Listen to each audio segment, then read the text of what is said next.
Hello, my name is Ava Remler. I go to Boston University, and I'm going to be presenting on the differing growth rate spikes of fentanyl and electronic cigarettes. And with that, let me share my screen with you. All right. Okay. So before I begin, I wanted to tell a story about two poems that my mom and dad used to always tell me. Now, keep in mind, my mom and my dad were extremely different people. They had almost nothing in common. And these tell me two very, very different poems. For my mom, this poem was the Serenity Prayer. It's said in all Alcoholics Anonymous meetings and Narcotics Anonymous meetings. And it goes, God, grant me the serenity to accept the things I cannot change, the courage to change the things I can, and the wisdom to know the difference. And the poem my dad used to always tell me, very different. It's called If by Rudyard Kipling. It's basically a recipe for how to live your life. What really struck me was that there was a similar line in If to the Serenity Prayer, which goes, if you can trust yourself when all men doubt you, but make allowance for their doubting too. So the lesson I took away from both of these poems was that you should accept your deficiencies, but keep growing, keep working towards personal growth. It's a really important lesson, especially for people with drug and alcohol addiction. And as I thought about this more, I realized how difficult a journey it really was for anyone who had ended up down the path of drug addiction. And I really wanted to look into some of the reasons why people ended up becoming extremely addicted to these very powerful drugs. And in my research, I found something kind of shocking. These two graphs are of fentanyl overdose deaths, with fentanyl being the predominant synthetic opioid used in the United States, and electronic cigarette use. So, these graphs, you might see a similarity. What I noticed immediately out of this was that in 2013 to 2015, both of these drugs experienced a huge spike in use. I couldn't possibly see a reason why for that, because these two drugs have nothing in common whatsoever. I mean, just to put it in context, the demographic who uses fentanyl predominantly is about 36 and above. Pretty old, mostly people around 45. Comparatively, electronic cigarettes are used almost exclusively by people ages 15 to 25. Vast majority of people. In addition, fentanyl is an opioid, not similar to nicotine in anything but the fact that it's addictive, I guess. Significantly stronger impacts on people who use it. I could go on and on. They're both very dissimilar. So when you look at these, you gotta think why. And so, knowing that stuff like this usually doesn't happen by accident, and that I might actually be able to learn something concrete from the fact, I decided to look a little bit closer into this and see what could have possibly explained the growth rate spikes for each of these drugs happening at the exact same time. So the first similarity I noticed between the two was that they both had an increase in the ways that they could be and they both had extremely high potencies in the context of the drugs that they are similar to. So for instance, fentanyl, the most common opioid that most people use, is actually morphine, right? And fentanyl is 100 times the potency of morphine. And furthermore, it has less of the side effects. So if I'm a drug addict looking to get the strongest high that I can, I see fentanyl as a great alternative. It's the second most potent consumable opioid compared to carfentanil. Both of them extremely dangerous in potential for overdose, but it's the most effective. And comparatively, electronic cigarettes have also become extremely potent in recent years, with a sort of a vape liquids arms race happening from mid-2000s to 2011-ish, creating really, really strong versions of vapes, which got a lot of people more interested in the alternative. Suddenly you're offering me something stronger than cigarettes with virtually none of the side effects, so they said.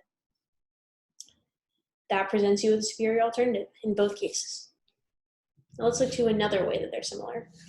the increase in distribution methods. So for fentanyl, what happened was that in the 1990s, pretty early on, they changed the way that they perceived dealing with pain in patients. Now before, people were really reluctant to give people too many opioids because they knew how addictive a drug it was. However, when people started thinking of pain more as a disease instead of a symptom, they started trying to fix it from pressure of lobbyist groups like people who wanted to be humane to people, but also drug companies. So because of that pressure, doctors overprescribed opioids, and for the first time in the early 90s to early 2000s, we saw huge increases in the amount of hospitalizations from overdose and other side effects of prescription medication. Now, as these people got more addicted, they got higher demand, and therefore cartels were invented to satiate or cartels started producing more opioids to satiate this. Now, why does this specifically apply to fentanyl? Well, first of all, because cartels would mix fentanyl in with other drugs in order to get people addicted without them even knowing, and because they wanted to get a stronger hold on people by doing this.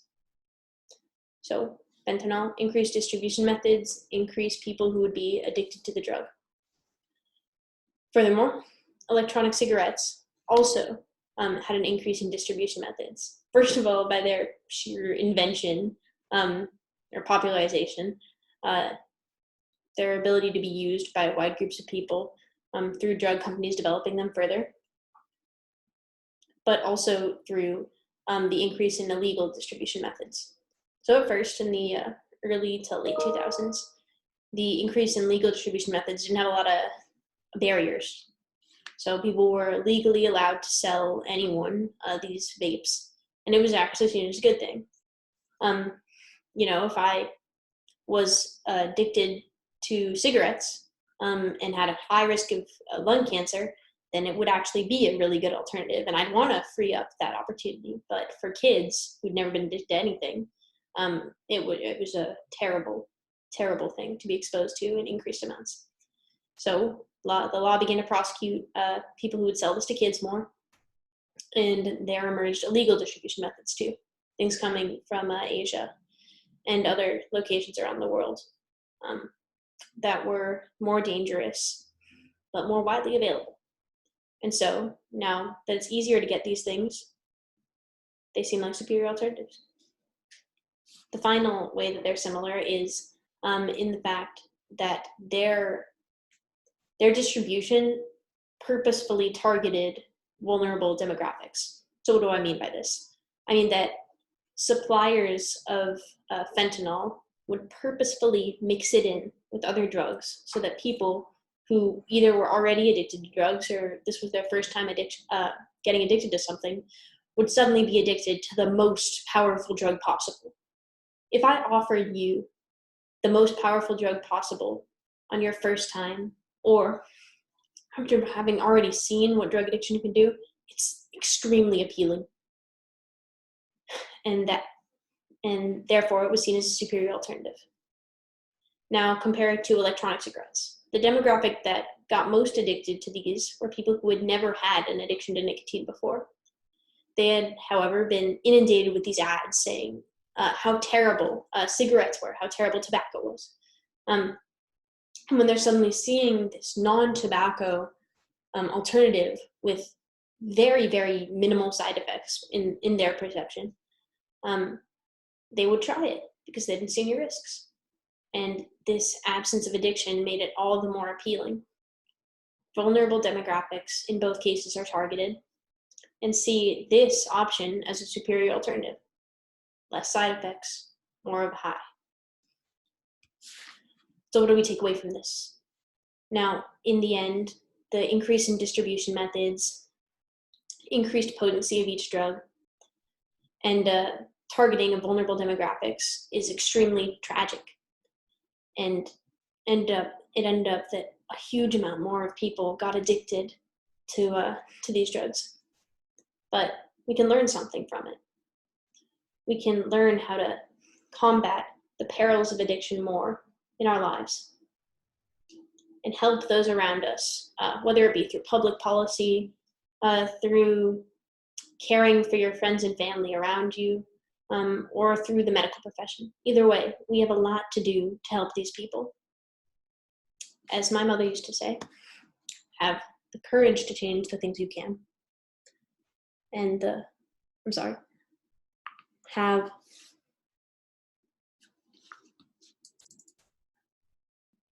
just trying to get back to it right now. Grant us the serenity to accept the things we cannot change, but the courage to change the things we can, and the wisdom to know the difference. Thank you.